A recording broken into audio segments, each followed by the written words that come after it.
Our presentation this evening is about holiday safety, and our presenter is Brendan Mahoney.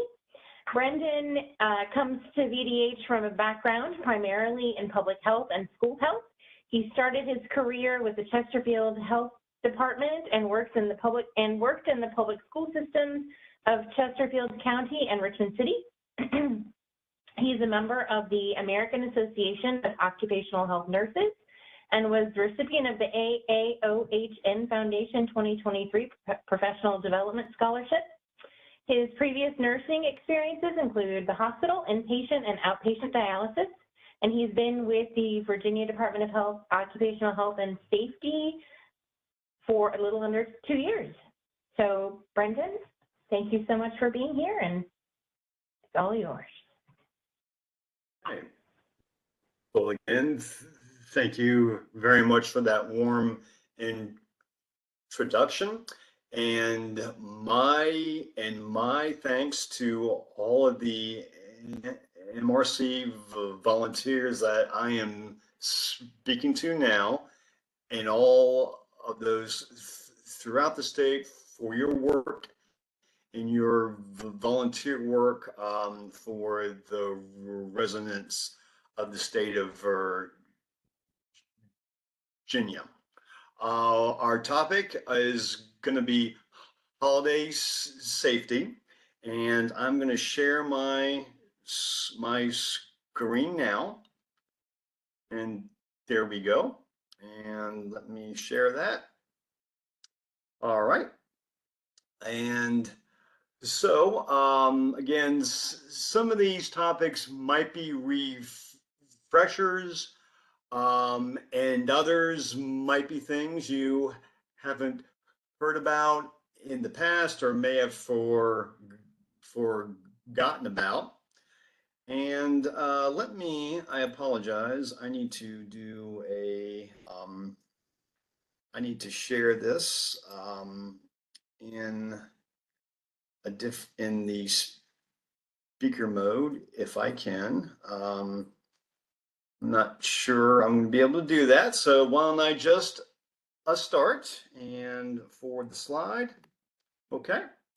Yep. And again, the holiday season is a busy time. It can be a stressful time for those family, friends,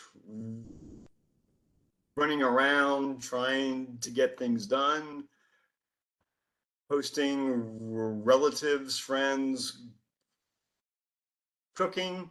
So again, I just want to touch on a few safety topics that will relate to the holidays in the next 4 to 6 weeks. And I've lost my way again. I'm sorry. Try this again.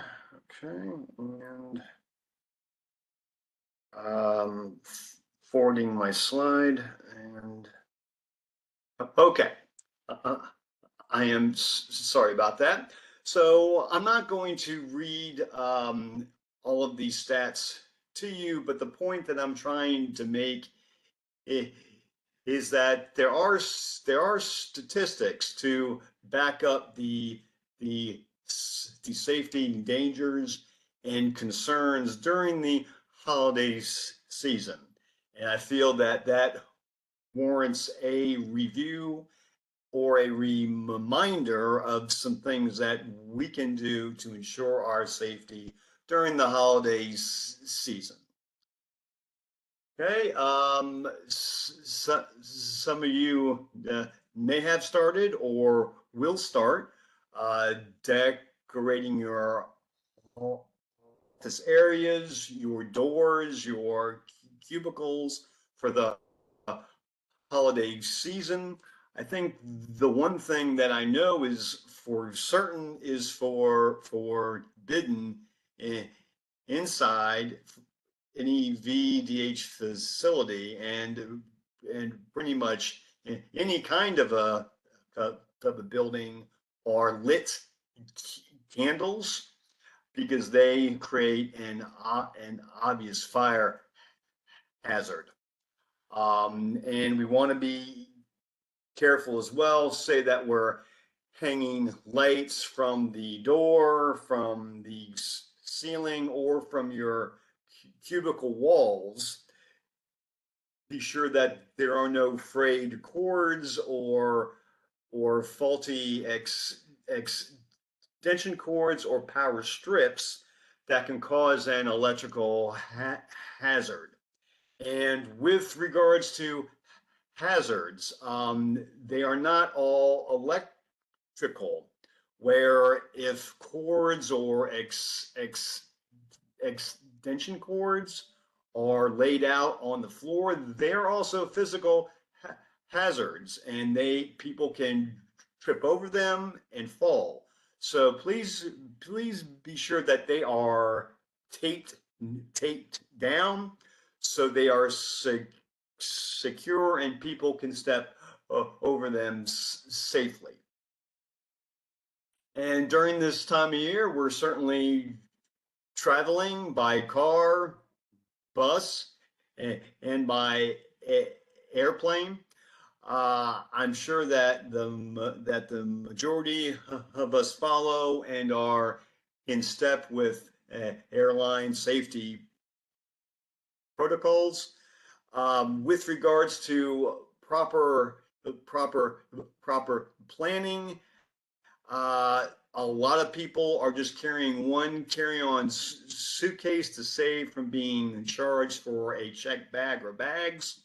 So it's important to make a list and to pack carefully and thoughtfully so that all your belongings can fit into one carry-on bag if that is your goal. And when sitting in an airplane, it's always important to be situationally aware as to where you are and where the nearest exits are. And with that, it's always important to follow and to listen to the safety briefing. And I'm not sure if airlines are still requiring this, but I still do recommend you wear a mask on an airplane. I found that it helps me and lessens the chance for either nasal or throat irritations or soreness, and will result in a much more pleasant traveling experience to your final destination. All right, and those who are not flying might be driving, and I saw the weather report, and they are calling for possibly heavy snows this winter.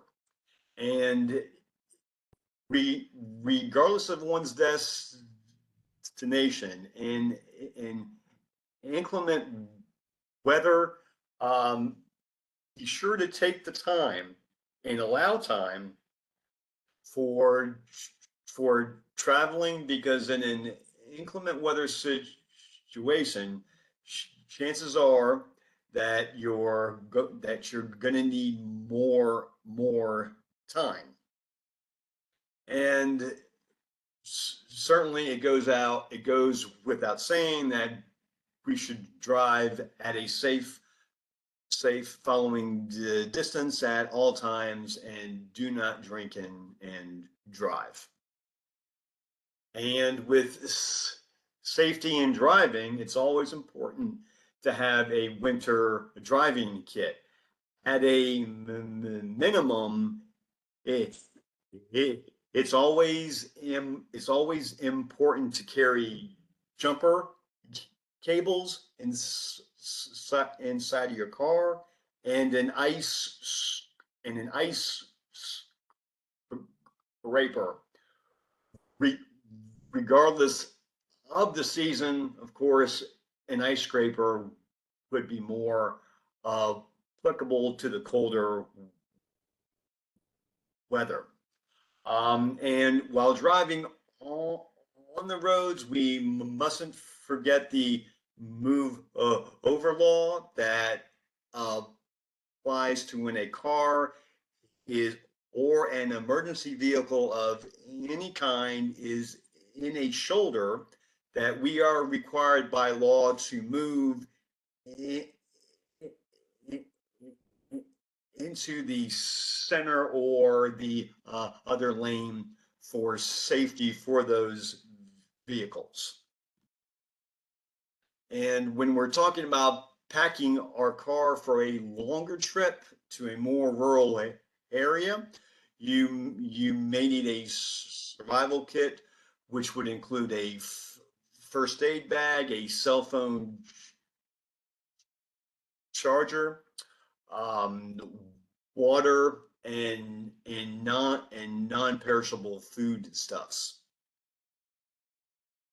Now, with regards to hazards, fire is applicable at any time of the season. Of course, during the colder months and for atmosphere, a lot of people like to start a fire for when family is gathered or with friends.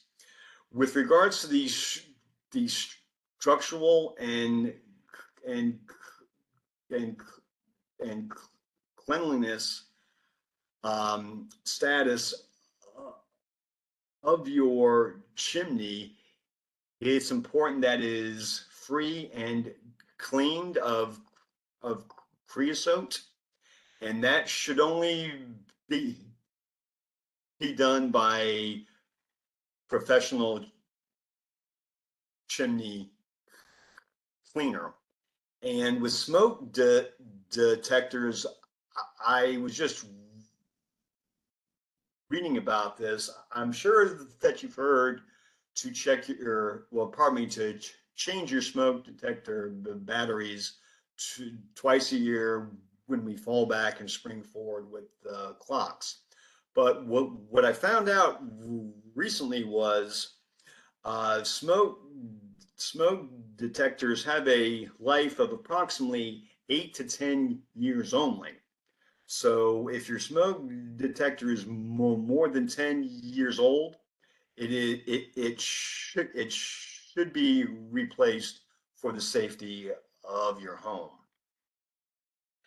And if you're setting up a Christmas tree, whether it be real or fake, we need to take precautions so it's not a fire hazard.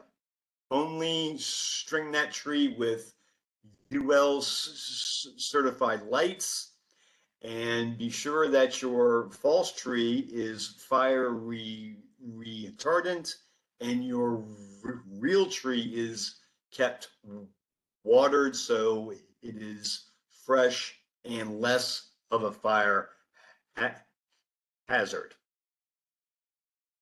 And during the holiday season, we're doing a lot of cooking, and I'm sure that you've heard, or those with small children know, when cooking, it's best to turn the pot handles in so that they cannot be accidentally grabbed by a child and pulled down.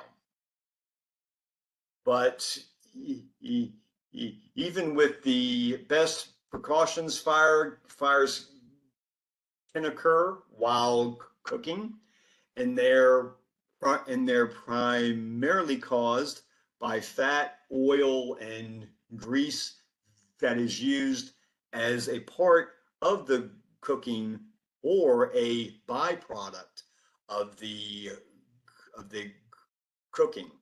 So for a grease or oil fire, we are never to use water because that will spread the grease and consequently spread the fire. it's always best practice for a home to have a fire extinguisher near or in the kitchen, but not near the heat source, such as a stove, because if a fire does break out on the stove, you may not be able to get and use the fire extinguisher safely. And if you if you do have a fire in a pot, pan of some type of kitchen utensil, it's best to use a metal pot or a top from some pot to put it on top and to extinguish the fire. And during this coming Thanksgiving, which is only about 2 weeks away, it's it's becoming more in vogue to deep fry a turkey. And I'm sure that you've seen on the news or on YouTube videos the dangers of deep frying a turkey. So for just a quick review, always deep fry a turkey outside on some sort of a pavement, concrete, or an asphalt surface that is not flammable, and to do it well away from the house. And part of the problem is the oil in the pot can cause, or pardon me, is an accelerant for the fire. So to properly measure the amount of oil you may need, first put the turkey into the pot, then fill it up with oil so you know exactly how much you need. Then pull the turkey out, then heat the oil to the appropriate temperature. And also, very important, fully defrost the turkey prior to putting it in the oil, because any type of ice or cold water or any type of cold substance will cause the oil to bubble over. And with food preparation safety, this goes without saying. 12 months out of the year, but we don't cook turkeys that regularly. So again, like chicken, turkey also there's a risk for salmonella contamination, and a turkey or any kind of raw food does not have to be rinsed. And this can unnecessarily cause a splatter of salmonella on your countertop surfaces and potentially cause cross contamination. And with anything else with food safety, it's always best to wash your hands at regular times and when touching raw foods or contaminated surfaces. It's the time for celebration during the holiday season, and if you are a host of a holiday party, be sure that you take that role seriously, wherewith provide safely prepared foods and both and non-alcoholic drink alternatives to those who wish that for those who wish not to imbibe in alcoholic beverages. Some suggestions are fruit punch, um, pineapple juice, cranberry juice, orange juice, and with any of your drinks, it's best not to leave them unattended because they could potentially be spiked with alcohol, a date rape drug, or some other type of chemical that is harmful. This would probably most apply to an unfamiliar place, such as a bar or an outdoor event, rather than something in a person's home. But again, one can't be too careful. Ooh, ooh. Ladders. I'm sure that you've seen this where Clark Griswold is hanging lights from his house. Whenever we want to decorate inside the house or outside the house that requires a ladder, it's always important to be very, very, very careful. We have experience with that ladder, and we have help with a person who is on the ground. And kind of an offshoot of ladders is at this time of year, if you don't have gutter guards on your gutters, leaves are falling now and causing a mess. And a lot of people who don't have gutter guards have to climb up on ladders, and I just would urge you caution and safety.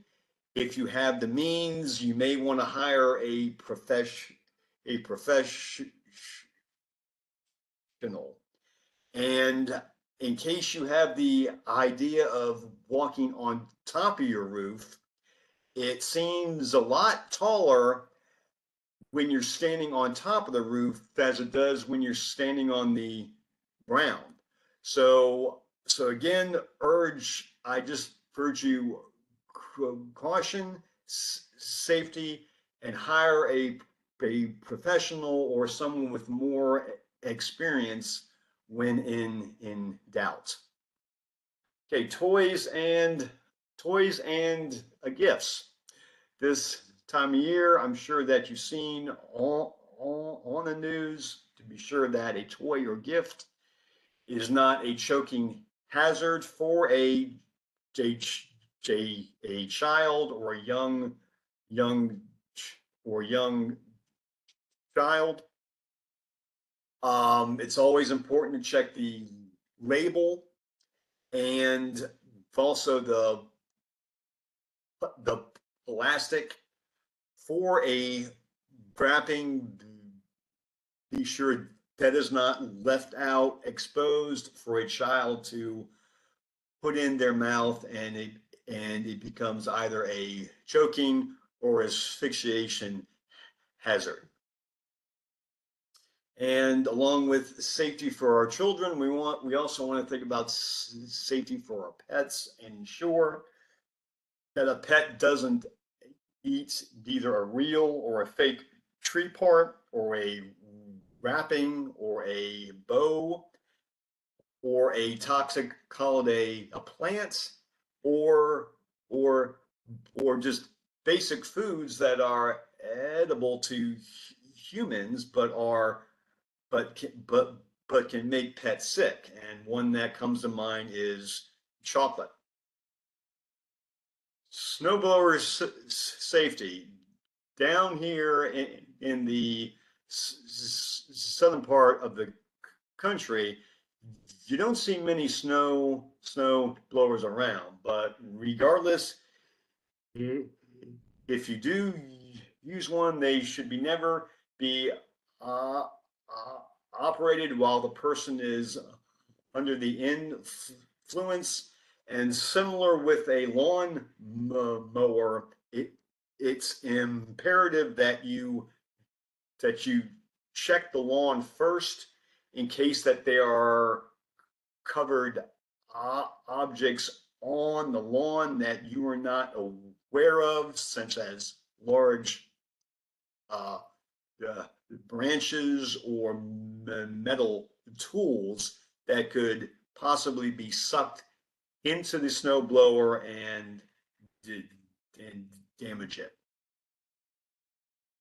And just a continuation on the snow a blower. Again, they're not that common, but if you do own one, always use a caution. But more commonly, you do see people shoveling their snows for the safety of your concrete sidewalk or patio or your asphalt driveway. I recommend using a plastic shovel, as they are less likely to damage those surfaces. And it's always best to shovel shovel during the mid part of the day when the temperature is at the highest point and possibly the sun is out, because that will help you shovel the snow, as opposed to first thing in the morning and you're trying to get out of the driveway and you are not able to shovel. And with regards to shoveling, it's always important to lift with our legs and to not to overexert ourselves, and to be sure the person is properly dressed in warm clothing. Crowds and public safety. This time of year, people are out shopping, going to outdoor holiday festivals, having visits with Santa Claus. And the one thing that I want to stress, regardless of where you go, and really 12 months a year, it's very important to be situationally aware as to where you are. And per the picture that you see, I do not recommend your face, head, or eyes be buried in a cell phone.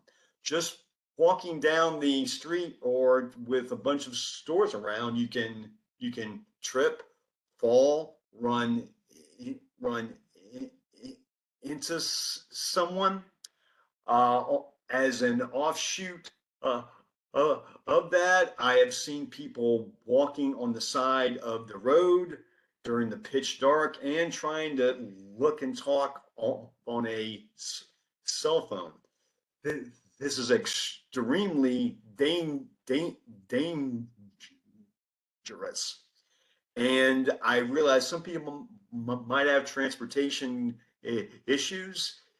If you need to walk home, or say you want to go walks after work, it gets darker soon, wear bright reflective clothing or a reflective vest, because this will allow you to be seen by cars, or potentially walking on the side of the road.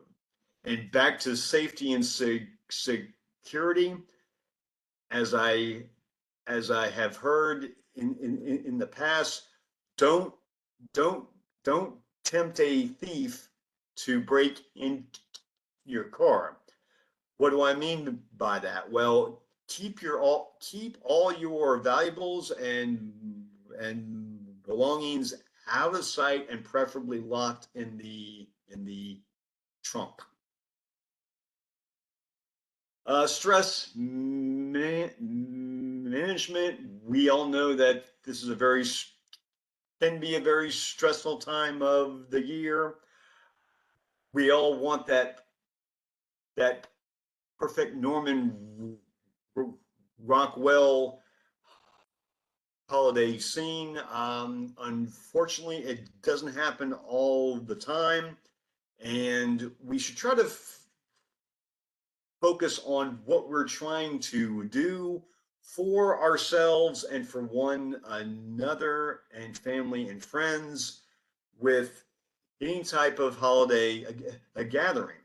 And as an offshoot of this, I would urge you to consider to open your mind, your eyes, your heart, and your ears to people that you might work with, or members of your church or a civic organization who may not have a place to go this holiday season.